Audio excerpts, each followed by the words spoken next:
Assalamualaikum warahmatullahi wabarakatuh. Alhamdulillahilladzi anzala 'ala abdil kitab wa lam yaj'al iwaja qayyiman liyunzira ba'san syadida. Asyhadu an la ilaha illallah wa asyhadu anna Muhammadan abduhu wa rasuluh. Allahumma shalli ala sayyidina wa habibina wa syafi'ina wa maulana Muhammad wa ala alihi wa sahbihi ajma'in, amma ba'du. Ma'asyiral muslimin wal muslimat, shaimin dan shaimat, para pemirsa TV NU Pesanggerahan yang berbahagia. Puji syukur kepada Allah Subhanahu wa taala. Alhamdulillah, sampai saat ini kita masih diberikan kenikmatan yang sangat luar biasa, nikmat iman, Islam, sehat walafiat, sehingga kita masih dapat melaksanakan ibadah di bulan suci Ramadan 1443 Hijriah. Semoga seluruh amalan-amalan kita di bulan suci ini dilipat gandakan oleh Allah Subhanahu wa taala. Ma'asyiral muslimin dan muslimat rahimakumullah. Ada pepatah, tak kenal maka tak sayang maka tak cinta. Pepatah itu tidak hanya kepada manusia, tapi begitu juga kita kepada Allah Subhanahu wa taala. Bagaimana kita cinta kepada Allah Subhanahu wa taala kalau kita tidak kenal kepada Allah Subhanahu wa taala? Al-Imam Al-Ghazali menyampaikan bagaimana cara kita mengenal Allah Subhanahu wa taala, sebagaimana hadis Rasulullah sallallahu alaihi wasallam, man arafa nafsa faqad arafa rabbah. Siapa yang mengenal dirinya, maka dia telah mengenal Tuhannya. Oleh karena itu, kunci yang pertama bagaimana kita mengenal Allah Subhanahu wa taala dengan cara mengenal diri kita. Mengenal diri kita bukan berarti hanya kita mengenal identitas kita. Siapa nama kita, di mana kita tinggal, apa pekerjaan kita, tidak hanya itu. Tapi yang dimaksud dengan mengenal diri adalah dari apa kita diciptakan, untuk apa diciptakan kita, dan kemana setelah ini kita dijadikan oleh Allah Subhanahu wa taala. Sebagaimana Allah Subhanahu wa taala telah menyampaikan, falyanzuril insan mimma khuliq. Lihatlah wahai manusia bagaimana penciptaanmu. Khuliqal mimma indafiq. Manusia diciptakan dari air yang terpancar. Kita ini manusia diciptakan oleh Allah Subhanahu wa taala dari air yang terpancar, atau seringkali kita sebut dengan sperma. Dalam kehidupan kita, yang namanya sperma itu tidak ada nilainya. Jangankan dibandingkan dengan yang lain, dibandingkan dengan air mineral saja, mungkin lebih berharga air mineral dibanding dengan sperma. Artinya apa? Pelajarannya adalah bahwa tidak ada bagi kita sebagai manusia yang diciptakan oleh Allah Subhanahu wa taala dari sperma untuk membanggakan diri kita. Karena kita diciptakan oleh Allah dari air yang hina. Ini pelajarannya. Kita tidak boleh sombong, karena tidak ada yang harus kita sombongkan, dan tidak ada sesuatu yang patut kita sombongkan, karena kita diciptakan oleh Allah Subhanahu wa taala dari sesuatu yang hina. Ini yang pertama. Dan selanjutnya adalah, untuk apa Allah Subhanahu wa taala menciptakan kita? Allah Subhanahu wa taala menyampaikan, wa ma umiru illa liya'budullah mukhlishina lahud-din hunafa wa yuqimus shalah wa yutuz zakah. Di dalam hadis lain atau dalam ayat yang lain, Allah menyampaikan, wa ma khalaqtul jinna wal insa illa liya'budun. Tidaklah aku ciptakan jin dan manusia kecuali untuk beribadah kepada Allah Subhanahu wa taala.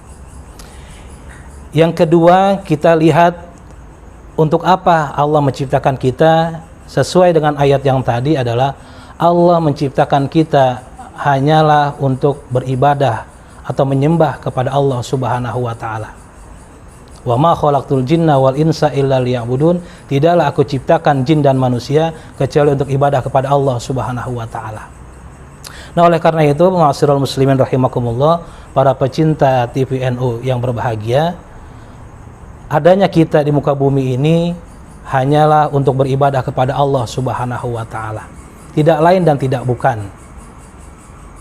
Apa yang telah Allah perintahkan kepada kita, baik itu sholat yang 5 waktu dan sebagainya, ini tidak lain dan tidak bukan adalah perintah Allah yang dianjurkan kepada kita sebagai tanda bahwa kita ini adalah ciptaan Allah Subhanahu wa Ta'ala. Yang selanjutnya adalah kemana kita setelah ini? Perjalanan kita sebagai manusia melalui beberapa tahapan. Yang pertama, Allah menciptakan kita, Allah kumpulkan kita di alam ruh. Setelah itu kita berpindah ke alam arham. Setelah itu kita berpindah ke alam dunia ini. Dan setelah alam dunia ini kita akan masuk ke dalam alam barzah, baru ke alam akhirat. Dari tanah kita diciptakan, kemudian ke dalam tanah kita akan kembali. Nah, oleh karena itu ma'asyiral muslimin rahimakumullah, saimin dan saimat, perjalanan kita sebenarnya hanya sementara. Yang panjang adalah nanti setelah kita kembali dipanggil Allah Subhanahu wa Ta'ala, masuk ke liang lahat, ke alam barzah, nanti baru ke alam akhirat setelah kiamat. Yang kemudian Al-Imam Al-Ghazali menyampaikan bahwa dalam diri kita ini ada beberapa sifat, paling tidak ada 3. Yang pertama yaitu sifat bahaim atau bahamiyah, yaitu sifat kehewanan.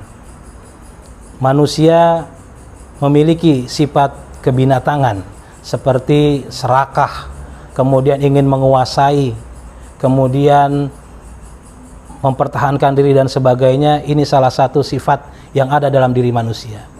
Yang kedua, di dalam diri manusia juga ada sifat syaitan, yaitu sifat yang cenderung kepada keburukan atau kejahatan. Dan yang ketiga, di dalam diri manusia ada sifat malaikah, sifat yang cenderung kepada kebaikan. Nah, 3 sifat ini ada di dalam diri kita sebagai manusia. Manusia terkadang kita berbuat kebaikan, maka yang muncul dalam diri kita adalah sifat malaikah. Dan manusia terkadang pula berbuat kejelekan. Nah, saat itulah yang muncul dalam diri kita adalah sifat setan. Dan kadang pula manusia ingin menguasai sesuatu, kemudian ingin menikmati sesuatu. Ini yang muncul adalah sifat kebinatangan. Semuanya itu sangat wajar dalam diri kita, tetapi paling tidak kita bisa mengendalikan sifat-sifat yang lebih baik yang muncul dalam diri kita. Yang selanjutnya, ma'asyiral muslimin rahimakumullah, yang harus kita perhatikan pula bahwa kita ini sebagai manusia harus mempunyai sifat-sifat yang baik yang Allah Subhanahu wa Ta'ala telah tanamkan di dalam diri kita, yaitu ada yang namanya jiwa. Makanya Imam Al-Ghazali mengibaratkan manusia ini sebagai suatu kerajaan. Ada yang namanya raja. Raja ini diistilahkan di dalam diri kita, yaitu jiwa kita, ruh kita. Kemudian yang kedua, ada yang namanya Perdana Menteri. Perdana Menteri ini yaitu yang menguasai atau yang memungut pajak, ya. Yang ketiga yaitu ada yang namanya amarah. Nah, amarah ini diibaratkan sebagai polisi. Dan yang keempat yaitu adalah nafsu. Nah, nafsu ini semuanya ada dalam diri kita. Nafsu dan amarah ini penting juga dalam diri kita sebagai manusia, karena dengan adanya nafsu kita punya keinginan, kita punya kemauan. Nah, kemudian amarah ini pun bisa membentengi dan bisa menjaga apa yang ada dalam diri kita. Dan semua itu harus dikendalikan dengan Perdana Menteri ini, yaitu yang akal. Perdana Menteri ini, ya. Hawa nafsu, amarah bisa dikendalikan dengan akal. Tetapi akal juga kalau tidak dikendalikan oleh yang namanya ruh akan berbahaya. Karena berapa banyak orang-orang pintar tetapi keblingar. Artinya apa? Kepintarannya menyesatkan, kepintarannya mengacaukan, bahkan kepintarannya menghancurkan karena tidak dikuasai oleh ruhnya. Nah, ruh ini adalah raja.